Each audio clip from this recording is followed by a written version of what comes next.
அனைவருக்கும் கோபிநாத்தின் அன்பு வணக்கங்கள் நண்பர்களே. முதலில் அனைவருக்கும் இனிய பொங்கல் திருநாள் நல்வாழ்த்துக்களை கூறிக்கொள்வதில் பெருமகிழ்ச்சி அடைகின்றோம். உங்கள் வீட்டில் இருப்பவர்களுக்கும் அடியேன் சார்பாக பொங்கல் திருநாள் நல்வாழ்த்துக்களை தெரிவித்து விடுங்கள். பொங்கல் அப்படின்னு சொன்னாலே ஒரு இனம் புரியாத சந்தோஷம் வரும். நம்ம என்னதான் நகரத்தில் வசித்தாலும் அந்த கிராமப்புற சூழ்நிலை அப்படிங்கிறது அவர்களை சற்றே வருடி செல்லக்கூடிய அந்த தருணம் அப்படின்னு சொன்னோம்னா இந்த பொங்கல் திருவிழாவை சொல்லலாம். எல்லாத்துக்கும் மனசாவது குறைந்தபட்சம் அந்த கிராமத்து பக்கம் போயிட்டு வரும். இந்த பொங்கல் கிராமங்களில் ரொம்ப சிறப்பாக கொண்டாடப்படும். பார்த்தவர்கள் அல்லது சென்று பார்த்தவர்களுக்கு தெரியும்.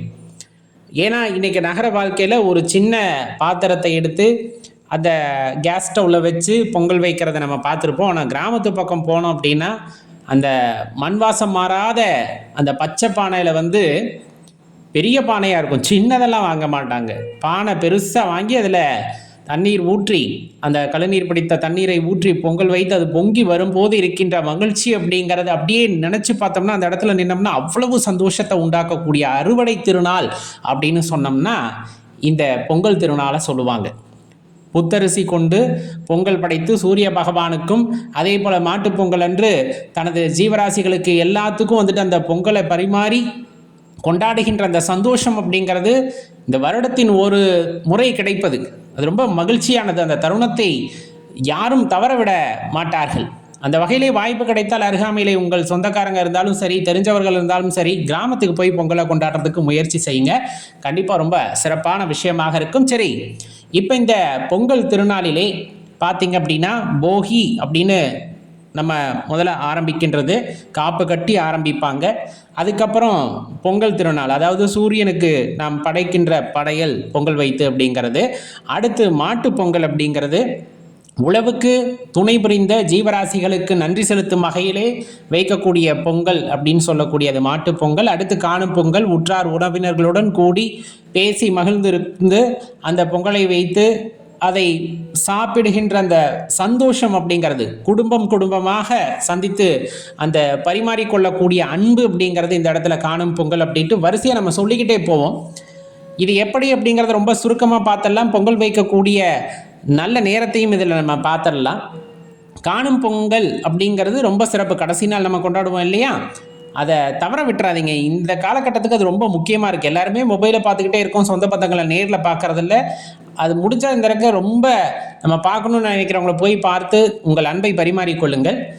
போகி அப்படிங்கிறது முதல் நாள், அதாவது மார்கழி மாதத்தினுடைய கடைசி நாள் அப்படின்னு சொல்லுவோம். பழையன கழிதலும் புதியன புகுதலும் அப்படிங்கிறதுக்கு ஏற்றாற் போல வீட்டில் இருக்கின்ற தேவையில்லாத குப்பைகளை எல்லாம் அகற்றி அதையெல்லாம் நெருப்பிலிட்டு பின்பு புதியதை ஒரு வாழ்க்கையை ஆரம்பிப்பதற்காக உண்டாக்கப்பட்ட திருநாள் அப்படின்ட்டு சொல்லப்படும் இல்லையா. அறுவடைக்கு முதல் நாள் என்ன பண்ணுவோம், எல்லா மூட்டையும் அடுக்கி வைக்கிறதுக்கு எல்லாத்தையும் சுத்தம் பண்ணுவோம். அது குப்பை கூலமாக இருக்கும், அதெல்லாம் நெருப்பில் போட்டு எரிப்போம் இல்லையா. அந்த மாதிரி காலையில் மார்கழி 29ஆம் காலையில் பார்த்து அப்படின்னா எல்லா விஷயங்களும் தேவையில்லாதெல்லாம் எரித்து அது ஒரு கொண்டாட்டமாகவே இருக்கும். அந்த மாலையில் பார்த்தீங்கன்னா காப்பு கட்டுவாங்க. காப்பு கட்டுறது எதுக்காக கட்டுறது, ஒரு நல்ல விஷயம் நடக்குது, ஒரு தெய்வ வழிபாடு நடக்க போகுது அப்படிங்கும் போது ஊர் எல்லையில் காப்பு கட்டுவதை பார்த்துருப்பீங்க.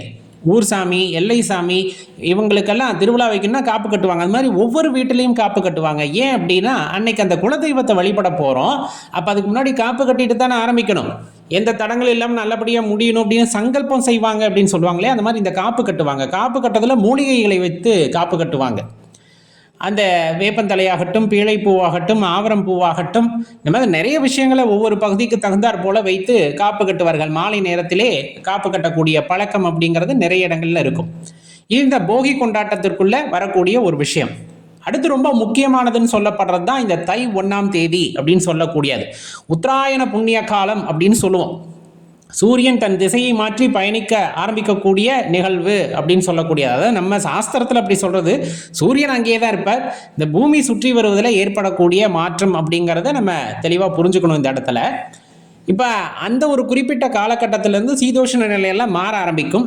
அந்த காலகட்டத்தில் இவ்வளவு விளைச்சலை கொடுத்து அறுவடைக்கு தயாராகி அறுவடையும் ஆகி அதில் புத்தரிசியை எடுத்து சூரிய பகவானுக்கு நன்றி சொல்லுதல். ஏன் அப்படின்னா இங்கே ஜீவராசிகள் உய்யும் பொருட்டு எல்லா விதமான ஆற்றல்களையும் கொடுப்பது சூரிய பகவான். அந்த ஒளி இல்லைன்னா இங்கே எதுவுமே இல்லை. அப்போ யாருக்கு நன்றி செலுத்தணும் முதலில் அப்படின்னு தமிழர்களுக்கு நன்றாக தெரிந்திருந்திருக்கிறது. அதனால்தான் சூரிய பகவானுக்கு முதலிலே நன்றியை தெரிவிக்கின்றார்கள். அந்த வகையிலே தான் இந்த பொங்கலானது கொண்டாடப்படுகிறது. அதுவும் சூரிய உதயத்திற்கு முன்னால் அந்த பொங்கலை வைத்து அவர் ஏறு பொழுதிலே ஏறி வரும் பொழுதே அந்த புத்தரிசி பொங்கலை அவருக்காக சமர்ப்பணம் செய்து வழிபாடு செய்யும் முறையே இந்த பொங்கல் அப்படின்ட்டு கொண்டாடப்படுகிறது. அப்போ சரியான நேரம் அப்படின்னு சொன்னோம்னா ஒரு 5 மணியிலிருந்து காலை 5 மணியிலிருந்து 6 மணிக்குள்ளாக அந்த பொங்கலை வைத்து அவர் அந்த உதித்து வரும் நேரத்திலே அவருக்கு படையலிட்டு வழிபடுவதுங்கிறது ரொம்ப சிறப்பு. ஆனால் இந்த மார்கழி தையிலெல்லாம் குளிர் ரொம்ப அதிகமாக இருக்கும் இல்லையா? இப்போ குழந்தைகள்லாம் அந்த நேரத்தில் எழுந்திருக்க முடியாது. நம்மளுக்குமே உடல்நிலை சரியில்லை அப்படிங்கும் போது வேறு நேரங்களும் அவ்விடத்திலே குறிப்பிடப்படும். 7:35 8:45 வரையிலும் இருக்கக்கூடிய நல்ல நேரத்தையும் நாம் பயன்படுத்தி கொள்ளலாம். அந்த நேரத்திலையும் நம்ம வழிபாடு செய்கிறோம் அப்படின்னா அது ரொம்ப சிறப்பான விஷயமா இருக்கும். அப்போ பொங்கல் வைத்தும் நீங்கள் வழிபாடு செய்யலாம். அதை விட்டுட்டா 10:35 12 மணி வரலும் இருக்கக்கூடிய நேரம். 12 மணிக்கு மேலே வேண்டாம், முடிஞ்ச அளவுக்கு அதுக்கு முன்னாடியே. ஏன்னா இறங்கு பொழுது அப்படிங்கிறது உசித்தம் அல்ல அப்படின்ட்டு நமது பெரியவர்கள் நமக்கு அறிவுறுத்தி கூறியிருப்பார்கள். அதனால் அதற்கு முன்னாடி இருக்க நேரத்திலேயே நம்ம பொங்கல் வைத்து படையல் போட்டு சூரிய பகவானை மனதார வேண்டிக் கொள்ளுங்கள். என்ன எப்பவும் போல காசை கொடு பணத்தை கொடுன்னு இல்லை, நல்ல தானிய உற்பத்தி இந்த நாட்டிலே கொடுங்கள், எல்லோருக்கும் உணவு கிடைக்க வேண்டும், எல்லோருக்கும் சுகத்தை கொடுங்கள், மழை வளம் நல்லா இருக்கணும். இந்த மாதிரி பொதுவாக வேண்டும் பொழுது அனைவருக்கும் கிடைக்கக்கூடியது நமக்கும் கிடைக்கும் அப்படிங்கிற அந்த விஷயத்தை நம்ம குழந்தைகளுக்கும் சொல்லி சொல்லி வளர்க்க வேண்டும். சுயநலமாக எதையும் வேண்ட வேண்டாம் அப்படிங்கிறது இது அடியேனுடைய தாழ்ந்த கருத்து. நீங்கள் அதை ஏற்றுக்கொள்ளும் பட்சத்திலே ரொம்ப நன்றி அப்படின்ட்டு இந்த இடத்துல தெரிவித்துக்கொள்ள கடமைப்பட்டுள்ளேன். இப்போ இந்த சூரிய பொங்கல் அப்படின்னு நம்ம முடிச்சிட்டோம் அப்படின்னா அடுத்து கொண்டாடக்கூடிய ரொம்ப முக்கியமான விஷயம் அப்படிங்கிறது மாட்டுப்பொங்கல். ஆடு மாடு இந்த மாதிரி விவசாயத்துக்கு உறுதுணையாக இருந்த ஜீவராசிகளுக்கு நன்றி சொல்லும் பொருட்டு ஏற்படுத்தப்பட்டது தான் இந்த மாட்டுப்பொங்கல் அப்படின்னு சொல்லக்கூடியது. இந்த மாட்டுப்பொங்கல் அன்னைக்கு பார்த்தீங்க அப்படின்னா மாடுகளாகட்டும் வீட்டில் நாயாக இருக்கட்டும், எந்த ஜீவராசியை வளர்த்தாலும் சரி எல்லாத்தையும் குளிப்பாட்டி அந்த கொம்புகளுக்கெல்லாம் சாயம் பூசி அலங்காரம் செய்து அப்படி ஒரு அற்புதமாக தனது வீட்டு குழந்தை போல பாவித்து அந்த பொங்கலை வைத்து அந்த ஜீவராசிகளுக்கு ஊட்டுவாங்க. பொங்கலோ பொங்கல் மாட்டு பொங்கல் அப்படின்னு சொல்லிட்டு பட்டி பெருக பால் பானை பொங்க அப்படிங்கிற மாதிரி அந்த பாடலை கேட்கும் போதே உடல் எல்லாம் சிலிர்க்கும். நிஜமாக அப்படியே அதோடு சேர்ந்து போடுகின்ற ஆட்டம் அதெல்லாம் சொல்லில் மாளாது. அவ்வளவு அற்புதமான தருணங்கள் அது எல்லாமே. இப்போ மாலை நேரத்திலே சில பேர் மாட்டுப்பொங்கல் வைக்கின்ற வழக்கம் உண்டு. பெரும்பாலும் இந்த காலையில் எல்லாம் குளிப்பாட்டி எல்லாம் வேலைகள் எல்லாம் முடித்து விட்டு நல்ல சாப்பாடு கொடுத்து மாலை நேரத்தில் பொங்கல் வைத்து ஊட்டுவார்கள். அது ஒவ்வொருவருக்கும் ஒவ்வொரு முறை இருக்கும். எந்த நேரத்திலே வழிபாடு செய்யணும்னு அவரவர் முறைகளை கடைபிடித்து கொள்ளலாம். இந்த இடத்துல பெரியோர்களுக்கான வழிபாடையும் அந்த மாட்டுப்பொங்கல் தினத்திலே செய்பவர்களும் உண்டு. நமக்கு மாட்டு பண்ணை இல்லை மாடு இல்லை அப்படின்னா பக்கத்தில் இருக்க கோசாலைக்கு தயவு செஞ்சு போங்க. அங்கே இருக்க கோசாலைக்கு போயிட்டு மாடுகளுக்கு நம்மால் முடிந்த உணவுகளை வாங்கி தரலாம். உணவுகள்னா என்ன? புல் வாங்கி தரலாம், புல்கட்டு இந்த மாதிரி ஏதாச்சும் இருக்குது, வாழைப்பழம் இருக்குது அப்படின்னா வாங்கி கொடுங்க. அன்னைக்கு அங்கே கண்டிப்பாக மாட்டுப்பொங்கல் வந்துட்டு ரொம்ப விசேஷமாக கொண்டாடுவாங்க. குழந்தைகள் எல்லாம் பார்க்கட்டும், அருகாமையிலே கோசாலை எங்கே இருக்குன்னு கேட்டு அங்கே போங்க. ஏன்னா நமக்கு மாடு இல்லை, மாட்டு பண்ணை இல்லை, மாட்டு தொழுவம் இல்லை, நம்மளால் கொண்டாட முடியாது. ஆனால் அப்படி ஒரு கொண்டாட்டம் இருக்குது அப்படிங்கிறத குழந்தைகளுக்கு தெரிவிக்க வேண்டியது நமது கடமை. இந்த பக்கத்தில் தேட்டரில் படம் ரிலீஸ் ஆகிருக்கு அப்படின்ட்டு ஒவ்வொரு நாளைக்கு ஒவ்வொரு படத்தை கூட்டிகிட்டு போய் பார்க்க வச்சுட்டு இந்த மாதிரி நிகழ்வுகளை எல்லாம் தவிர்த்து விடாதீர்கள். அந்த கொண்டாட்டங்களோடு சேர்ந்து இருக்கக்கூடிய கேளிக்கைகளுக்குத்தான் மதிப்பு அதிகம்.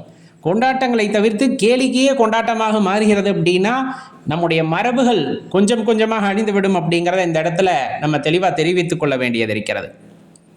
அப்போ அருகாமையில் உள்ள கோசாலைக்கு போய் கொண்டாடுங்க முடியாதவங்க.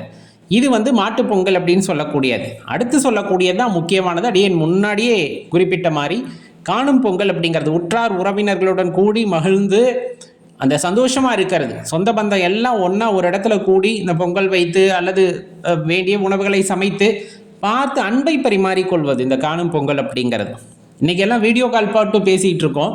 எல்லாம் தூர தேசங்களிலெல்லாம் இருக்கிறார்கள். குறைந்தபட்சம் என்றாவது பேசுங்கள், அதுதான் ரொம்ப முக்கியம். இன்றைக்கி இருக்கக்கூடிய அந்த அவசர யுகத்தில் நாம் பேசணுமா அப்படின்னு யோசிக்கிறதுக்கு கூட நிறைய பேர் இருக்காங்க இல்லையா? அப்படியெல்லாம் இல்லை.